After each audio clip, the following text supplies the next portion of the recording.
So I'm here today to show you how I make fortune cookies, and I think a lot of people don't realize how easy they are to actually make with pretty much everything you already have in your house. And they're kind of fun to make too. They're really fast. So I hope you guys are able to follow this video okay. Somebody just messaged me on the computer. And I hope you enjoy it.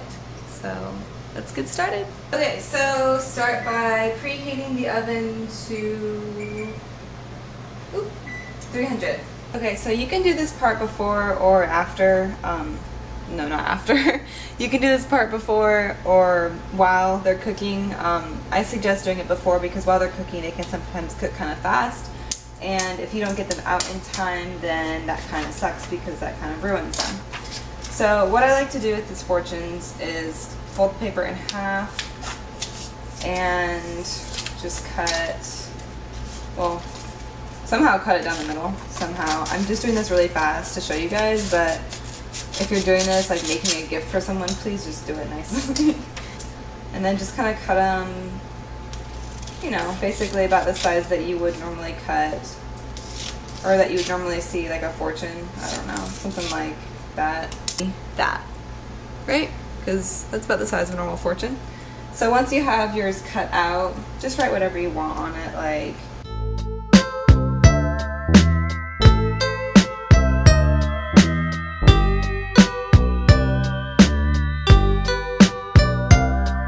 so once you're done making your fortunes, you're gonna need 2 bowls, okay? Doesn't really matter what size. So what you'll need to start out with are 2 egg whites. And I'm gonna use this small bowl for this. And the way I get egg whites, unless you have liquid egg whites already, the easiest way is just to kind of crack your egg in half and then pull half of it off and let the let the egg white just kind of, oh god, it's really tricky. Oh no. Oh yes. Yes. I am queen of all egg white cracking. Anyway, so you just do that for the 2 egg whites. Unless you have liquid egg whites, then just use that because that'll save you a lot of time. You'll need a ½ teaspoon of vanilla extract and a ½ teaspoon of almond extract. So what I learned the first time I made this is actually using less almond extract. Okay. Less of that than what it asked for because the almond was really strong the first time I made it. So I'm going to use 1/4 teaspoon of the almond egg extract and a ½ teaspoon of the vanilla extract just because I feel like that makes it taste better. And the almond flavor isn't super overpowering anymore. So actually the person I made it for complained about it and I was like, Sir, just eat the cookie. I made this for you, just eat it, okay? Here. And then after that we have 3 tablespoons of vegetable oil. I don't have vegetable oil, but I have canola oil. To be completely honest, I think any kind of oil would work just fine, but I've only used vegetable and canola oil and they both work. Okay, now don't stir it or anything yet, just kind of set it aside. And we're going to take our other bowl and we're going to put in, I know this is really weird and I should probably like convert it or something, and maybe the recipe I was looking at was weird, but it's going to be 8 tablespoons of flour. 6, don't lose count because I've done that before and that sucks. 7, count out loud because you'll lose your count. 8, there we go. Okay, 8, done. Next we have 1½ teaspoons, where's my teaspoon? There it is. 1½ teaspoons of cornstarch.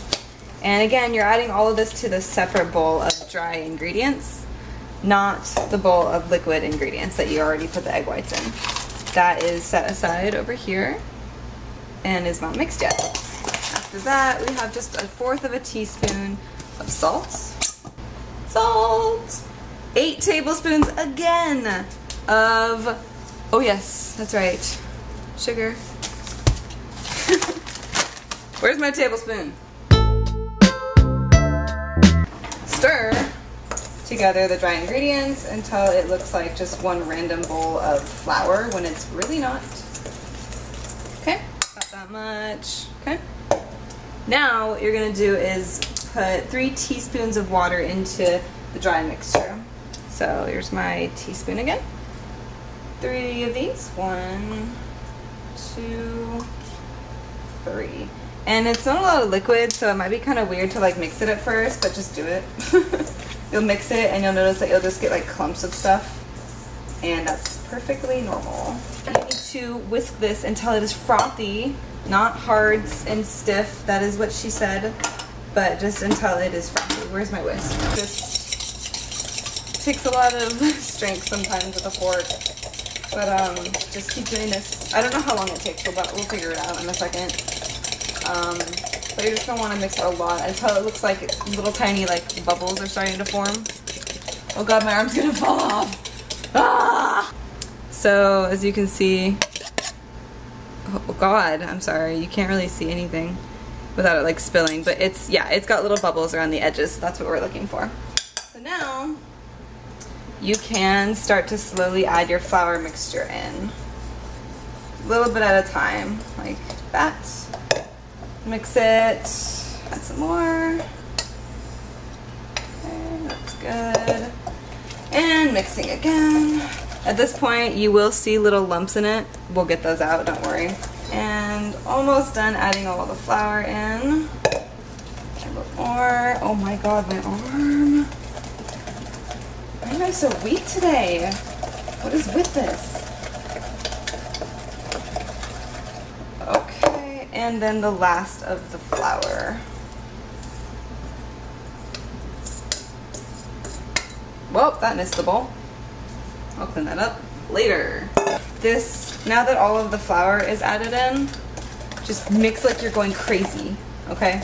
Just like the fastest your arm can possibly move to mix this batter is how you want to mix this batter. There's no, wow, I'm really bad at this. There's no real like, there you go, see? There's no clumps left in it. So you gotta mix it until it gets to like that kind of consistency. It's really, really good actually, like really sweet and everything, even like before you put it in the oven. Okay, for this next part, just take a the biggest glass pan that you have and spray it down really, really well. Just the bottom part with Pam, or you can put butter on the bottom, just like a light, you know, coat of it so the cookies don't stick.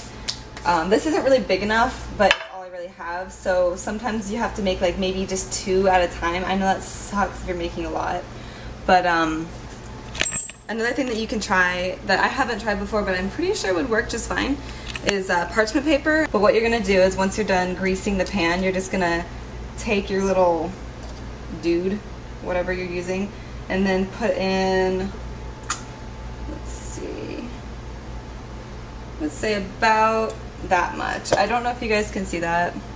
It's like a little tiny pancake. It's so cute.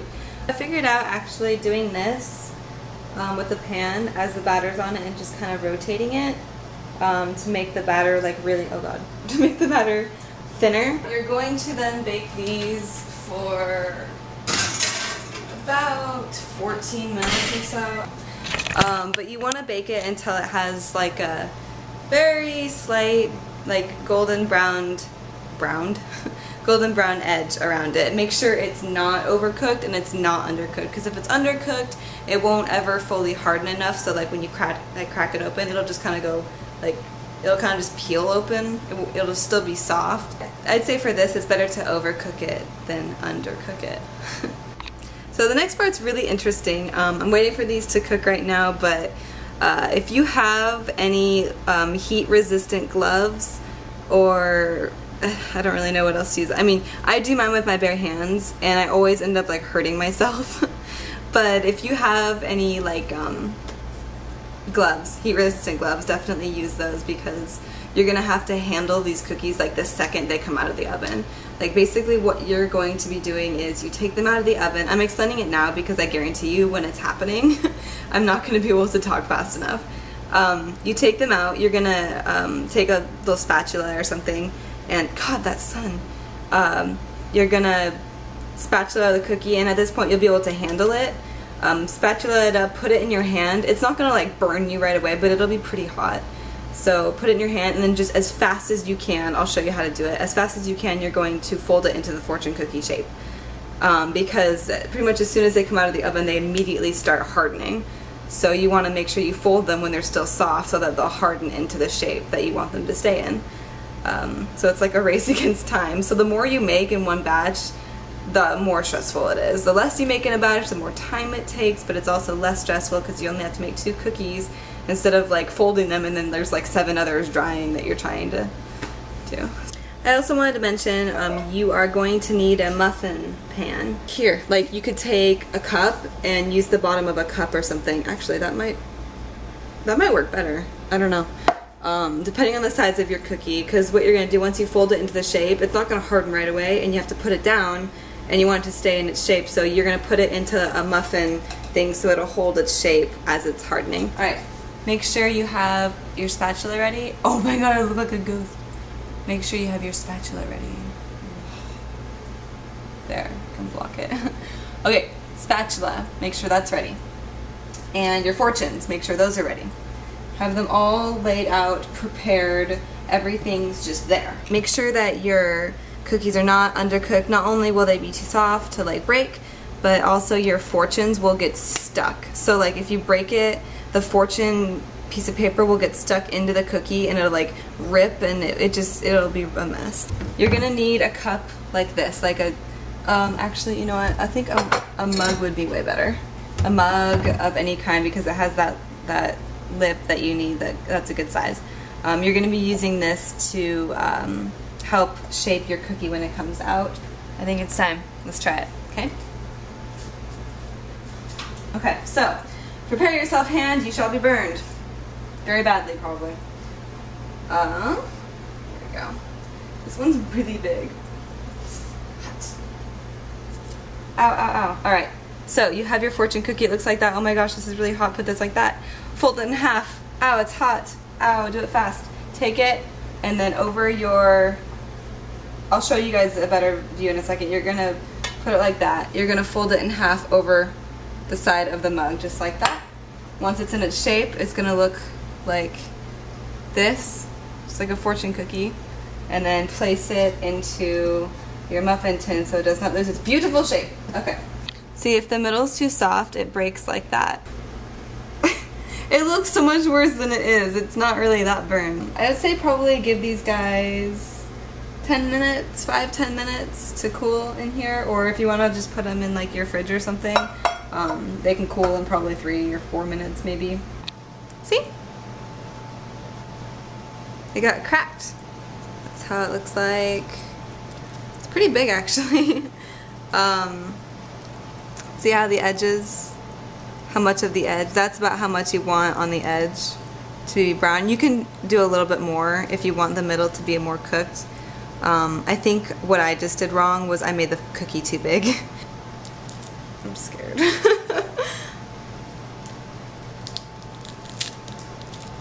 Oh my gosh, it's a miracle. Yay! See? It is possible. That's how you make a fortune cookie. So, let's see who else in my house likes these fortune cookies. I have a little bit here, right?